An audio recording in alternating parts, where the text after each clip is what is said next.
Have you ever considered that your deepest fear might not be a barrier, but a sacred part of the blueprint? That the very instinct to flee from the love you most crave was written into your soul's contract long before you ever took a breath.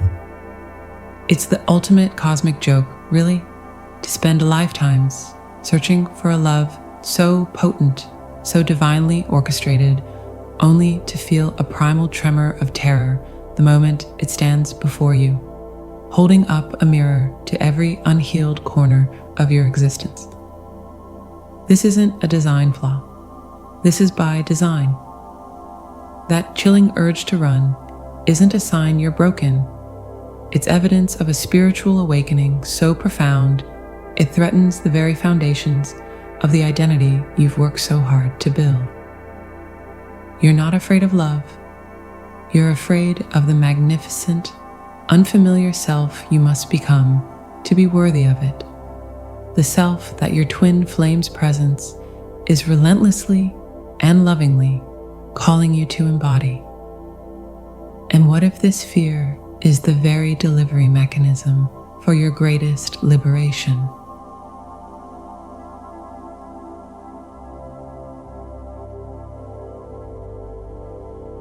You know that feeling, don't you? That primal, gut-wrenching urge to run that seems to come from nowhere and everywhere all at once. You've done the work. You've sat with your childhood wounds. You've forgiven your exes. You've journaled until your hand cramped. So why does this fear still have such a terrifying, ancient grip on you? Why does the love you crave feel, in your darkest moments, like a precipice you're about to fall from? What if I told you that the tremor in your soul isn't just yours? That the panic rising in your chest when your twin looks at you, really looks at you, might be an echo of your great-grandmother's heartbreak, your grandfather's silenced dreams, the unspoken shame of a lineage waiting for a key to its own liberation. This isn't just your story, it's the family story. And you, beautiful soul, have been cast as the lead in the most dramatic healing season yet. Think of your energy not as a solitary candle, but as a grand, ancient tree. Your roots dig deep, drawing nourishment from the soil of your ancestry, but they also draw up the residual vibrations of everything that soil has witnessed.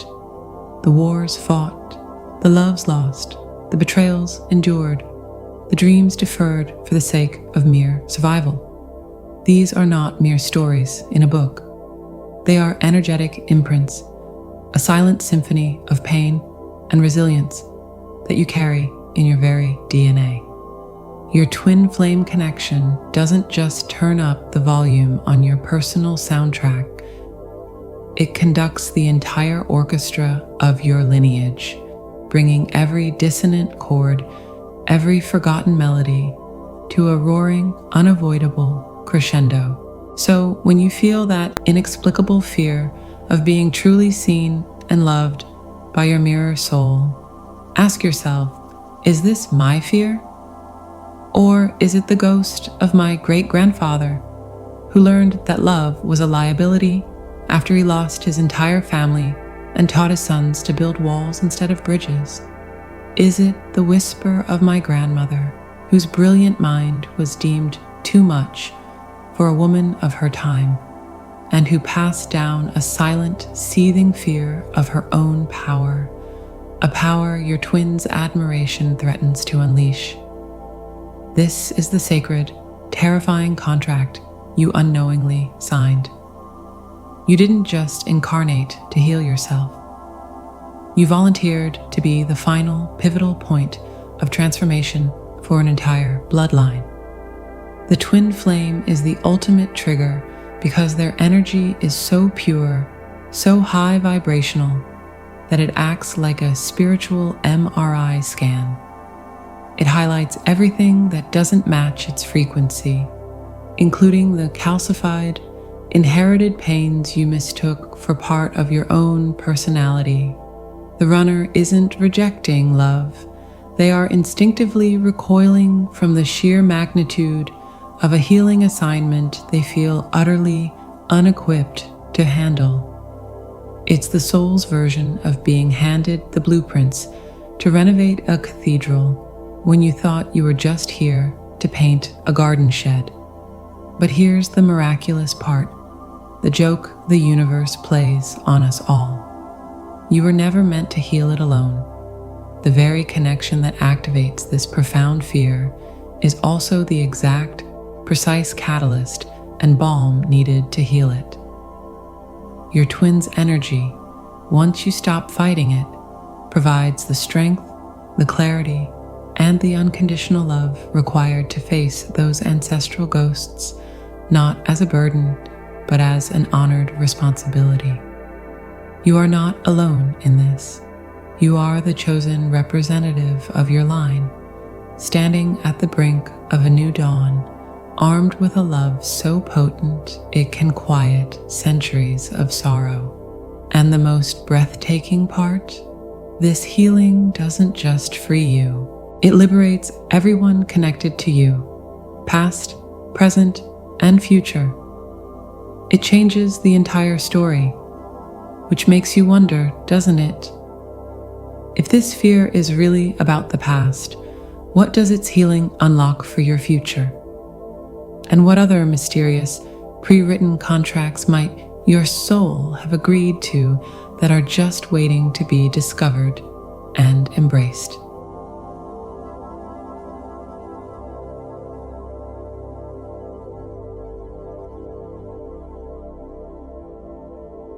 Let's talk about the other ghost in the machine, the one that isn't from your past, but from your pre-past, from before you even had a name, a body, a story. This isn't about the family you came from. It's about the contract you signed in the star-dusted halls of the cosmos, a contract your human self has only a vague, haunting memory of. You feel it, don't you? That peculiar dizzying sensation when you're with them. It's not just love, it's emerging. A feeling that the carefully drawn boundaries of you and me are starting to blur at the edges, like two watercolor paintings left in the rain. It's blissful, right? For a moment. And then the panic hits. A deep, existential vertigo. A voice in the back of your head that whispers, if you keep going, you will disappear. We're quick to label that voice as fear. But what if it's not a symptom of brokenness? What if it's the most sophisticated, loving safeguard your soul could ever devise? Imagine for a moment that your individual soul is a unique, irreplaceable musical instrument. A violin with a specific tone, a history, a song that only it can play. Your twin flame is the same.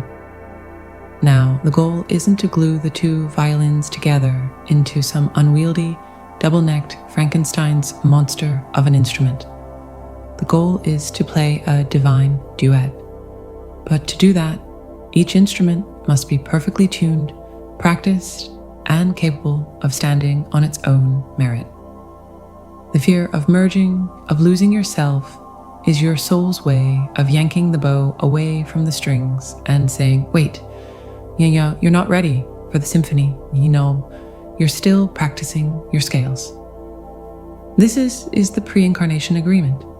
You and your twin, in that space of pure consciousness, made a pact. You said, we will find each other. We will awaken each other.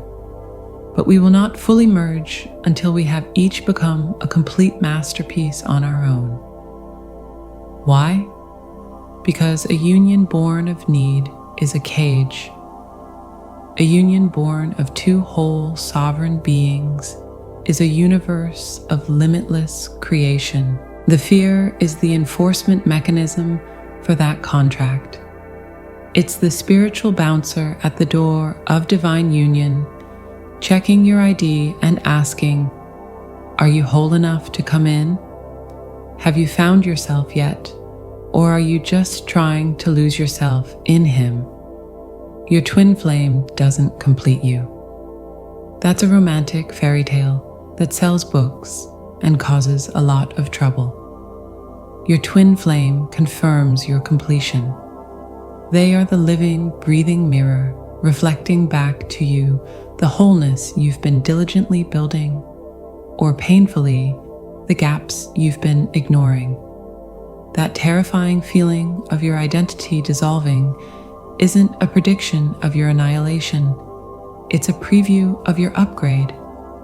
It's the old, fragile version of you, the one built on ego, on past hurts, on who you thought you were, quaking in its boots because it knows its time is up.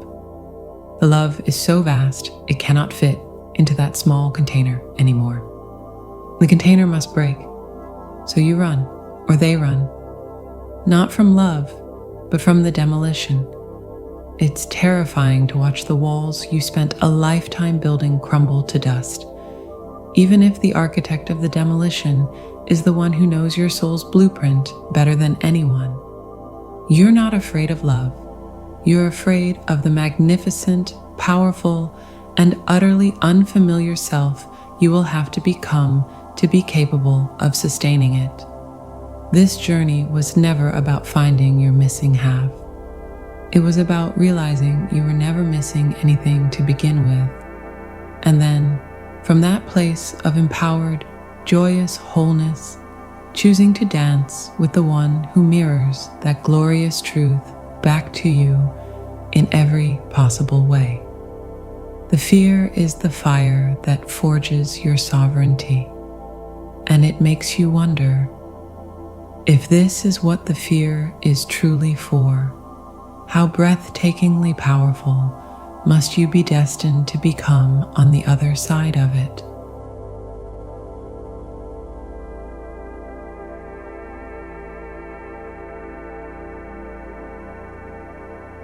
So here you are, standing at the edge of this vast understanding. It's a lot to take in, isn't it? To realize that the very fear that has haunted you, the one that's kept you awake and sent you scrambling for answers, was never a flaw in your design. It wasn't a sign you were unworthy or that you were doing it all wrong. It was and is the most profound evidence of a divine plan so intricate, so personal, that your human mind could only interpret its massive shifting gears as terror. This journey was never a straight path toward another person. It has always been a spiral inward, leading you back to the very core of who you are.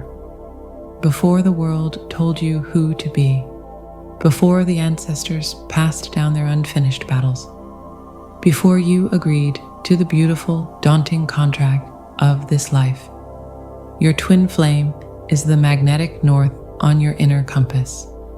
But you are the one who must brave the wilds and sail the seas to find your way home to yourself. They are the lighthouse, steadfast and true, but you are the captain of your ship. And a captain isn't made in calm waters. The fear you feel is the storm. It's the tempest that forges your skill, your resilience, your trust in your own ability to navigate the darkest nights.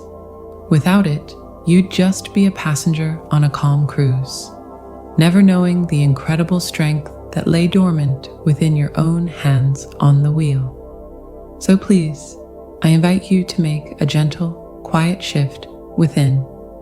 The next time that familiar dread whispers, instead of tightening your grip and bracing for impact, try something radically different. Take a breath, a real, deep, soul-filling one, and ask with genuine curiosity, "Hello, old friend, what are you here to show me? What part of my wholeness are you protecting? What ancient song are you helping me remember?" Do not seek to eradicate the fear. Seek to understand its language. Thank it for its fierce, if clumsy, attempt to keep you safe. And then, with the compassion of 1,000 suns, reassure it that you are no longer the self that needed that particular kind of protection. You are becoming the sovereign of your own soul, the author of your lineage's next chapter, the composer of a duet that will echo through eternity. This path is not about the desperate reach for a missing half.